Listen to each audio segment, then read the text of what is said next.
ವಾಲ್ಮೀಕಿ ಗುರುಪೀಠದ ಪ್ರಸನ್ನಾನಂದ ಶ್ರೀಗಳಿಗೆ ಹೃದಯಾಘಾತವಾಗಿದೆ. ರಾಜನಹಳ್ಳಿ ವಾಲ್ಮೀಕಿ ಗುರುಪೀಠದ ಪ್ರಸನ್ನಾನಂದ ಸ್ವಾಮೀಜಿಗಳು ರಾಯಚೂರಿಗೆ ಕಾರ್ಯಕ್ರಮಕ್ಕೆ ಅಂತ ಬಂದಂತಹ ಸಂದರ್ಭದಲ್ಲಿ ಅವರಿಗೆ ಹಾರ್ಟ್ ಅಟ್ಯಾಕ್ ಆಗಿರುವಂಥದ್ದು. ಲಿಂಗಸಗೂರಿನ ಹಟ್ಟಿ ಪಟ್ಟಣದಲ್ಲಿ ವಾಸ್ತವ್ಯ ಹೂಡಿದ್ರು ಶ್ರೀಗಳು. ಸದ್ಯ ಅವರನ್ನು ಹೆಚ್ಚಿನ ಚಿಕಿತ್ಸೆಗಾಗಿ ಹೈದರಾಬಾದ್ನ ಅಪೋಲೋ ಆಸ್ಪತ್ರೆಗೆ ದಾಖಲು ಮಾಡಲಾಗಿದೆ. ಶ್ರೀಗಳ ಆರೋಗ್ಯದಲ್ಲಿ ಸದ್ಯ ಚೇತರಿಕೆ ಕಂಡು ಬಂದಿರುವ ಬಗ್ಗೆ ಮಾಹಿತಿ ಸಿಗ್ತಾ ಇರುವಂಥದ್ದು. ರಾಯಚೂರಿನ ಲಿಂಗಸಗೂರು ತಾಲೂಕಿನ ಹಟ್ಟಿ ಪಟ್ಟಣದಲ್ಲಿ ಅವರು ವಾಸ್ತವ್ಯವನ್ನು ಹೂಡಿದ್ರು. ಈ ಸಂದರ್ಭದಲ್ಲಿ ಅವರಿಗೆ ಕಾರ್ಯಕ್ರಮ ನಿಮಿತ್ತ ಬಂದಂತಹ ಸಂದರ್ಭದಲ್ಲಿ ಅವರಿಗೆ ಲಘು ಹೃದಯಾಘಾತವಾಗಿದೆ, ಹಾರ್ಟ್ ಅಟ್ಯಾಕ್ ಆಗಿದೆ. ಕೂಡಲೇ ಅವರನ್ನು ಅಲ್ಲಿನಿಂದ ಹೈದರಾಬಾದ್ನ ಅಪೋಲೋ ಆಸ್ಪತ್ರೆಗೆ ಶಿಫ್ಟ್ ಮಾಡಲಾಗಿದ್ದು, ಸದ್ಯ ಹೈದರಾಬಾದ್ನ ಅಪೋಲೋ ಆಸ್ಪತ್ರೆಯಲ್ಲಿ ಪ್ರಸನ್ನಾನಂದಪುರಿ ಶ್ರೀಗಳಿಗೆ ಚಿಕಿತ್ಸೆಯನ್ನು ಮುಂದುವರಿಸಲಾಗಿದೆ. ಈಗಿರುವ ಮಾಹಿತಿಯ ಪ್ರಕಾರ ಅವರ ಆರೋಗ್ಯದಲ್ಲಿ ಚೇತರಿಕೆ ಕೂಡ ಕಂಡು ಬಂದಿದೆ ಅಂತ ತಿಳಿದು ಬರ್ತಾ ಇದೆ.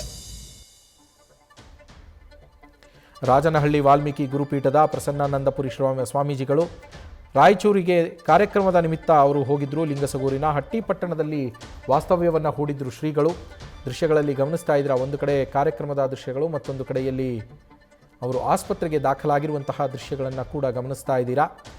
ಹೈದರಾಬಾದ್ನ ಅಪೋಲೋ ಆಸ್ಪತ್ರೆಗೆ ಅವರನ್ನು ಇಮಿಡಿಯೇಟ್ ಆಗಿ ಕರೆದುಕೊಂಡು ಹೋಗಲಾಗಿದ್ದು, ಸದ್ಯ ಅಲ್ಲಿ ದಾಖಲಿಸಿ ಅವರಿಗೆ ಚಿಕಿತ್ಸೆಯನ್ನು ಮುಂದುವರಿಸಲಾಗ್ತಾ ಇದೆ. ಈಗ ಅವರ ಆರೋಗ್ಯದಲ್ಲಿ ಚೇತರಿಕೆ ಕಂಡು ಬಂದಿದೆ ಅನ್ನೋ ಮಾಹಿತಿ ಕೂಡ ಸಿಗ್ತಾ ಇರುವಂಥದ್ದು. ಕಾರ್ಯಕ್ರಮದಲ್ಲಿ ಆಗಿದ್ದಂತಹ ಸಂದರ್ಭದಲ್ಲಿ ಕಾರ್ಯಕ್ರಮಕ್ಕೆ ಬಂದಾಗ ಅವರಿಗೆ ಲಘು ಹೃದಯಾಘಾತವಾಗಿರೋದು. ವಾಲ್ಮೀಕಿ ಗುರುಪೀಠದ ಪ್ರಸನ್ನಾನಂದಪುರಿ ಶ್ರೀಗಳು, ರಾಜನಹಳ್ಳಿ ವಾಲ್ಮೀಕಿ ಗುರುಪೀಠದ ಪೀಠಾಧಿಪತಿಗಳು ರಾಯಚೂರಿಗೆ ಅವರು ಲಿಂಗಸಗೂರು ತಾಲೂಕಿನ ಹಟ್ಟಿ ಪಟ್ಟಣಕ್ಕೆ ಕಾರ್ಯಕ್ರಮದ ನಿಮಿತ್ತ ತೆರಳಿದ್ದಂತಹ ಸಂದರ್ಭದಲ್ಲಿ ಹಾರ್ಟ್ ಅಟ್ಯಾಕ್ ಆಗಿದ್ದು, ಕೂಡಲೇ ಅವರನ್ನು ತೆಲಂಗಾಣದ ಹೈದರಾಬಾದ್ನ ಅಪೋಲೋ ಆಸ್ಪತ್ರೆಗೆ ದಾಖಲಿಸಿ ಚಿಕಿತ್ಸೆಯನ್ನು ಕೊಡಿಸಲಾಗ್ತಾ ಇದೆ.